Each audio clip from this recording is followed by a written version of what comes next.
Conservative billionaire brothers David and Charles Koch on their political network announced they are funding a campaign opposing U.S.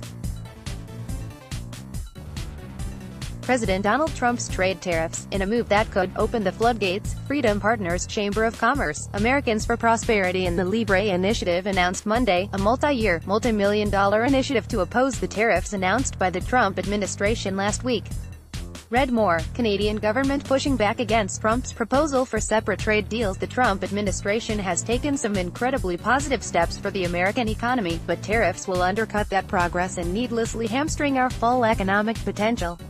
Americans for Prosperity President Tim Phillips said in a statement. There are better ways to negotiate trade deals than by punishing American consumers and businesses with higher costs. Instead of pursuing protectionist policies that we already know don't work, let's help everyone win by expanding trade, opening new markets and lowering costs. Last week, Trump imposed tariffs on steel and aluminum imports from Canada, Mexico and the European Union and has threatened tariffs on up to $200 billion in Chinese imports, raising the potential for retaliation in a dispute involving the globe's two largest economies. Read more. U.S. Senators introduce bill requiring Congress to approve imposing tariffs on national security grounds. The Canadian government retaliated with dollar-for-dollar tariff countermeasures in the wake of the U.S. tariff announcement.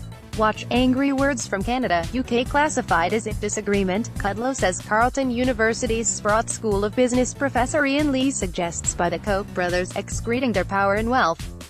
In challenging Trump, others may follow. The Kochs are your quintessential, classical Republicans, albeit quite wealthier, but ideologically, philosophically, the traditions they hold and advocate are mainstream Republicans' values. Lee explained. What they are doing is using the money and influence to challenge other Republicans and Trump. Watch. White House denies report of extending exemption to Canada on tariffs. The Kochs kept their distance from Trump during the 2016 presidential election. Charles Koch spoke out against Trump's proposed Muslim registry. However, the Kochs found common ground with the new Republican president on issues including rolling back federal regulations and pulling out of the Paris Global Climate Accord after the election.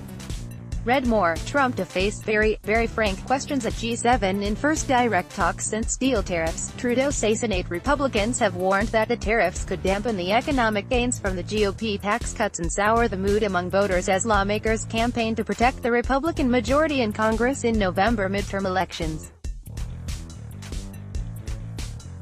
Lee suggests with the Kochs stepping out against Trump, the Republicans will be very interesting to watch. Leading up to 2020, watch. Justin Trudeau on pipeline, trade and tariffs in one-on-one interview. Trump's trade plans have worried some Republican lawmakers who strongly back principles of free trade, warning that Trump could trigger a trade war that would destabilize the economy and ultimately hurt American workers.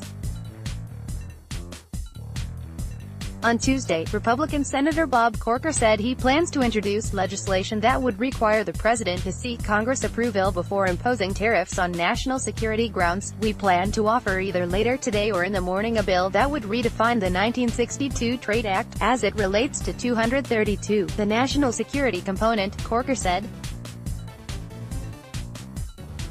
Read more. Seriously, Chrystia Freeland on U.S. tariffs. Trump's claim Canada is security threat. The Koch-backed campaign will include paid media, activist education and grassroots mobilization, lobbying and policy analysis, all intended to transform the way Washington and the rest of the country consider and value trade with other nations. With files from Reuters. Copyright 2018 Global News, a division of Chorus Entertainment Inc.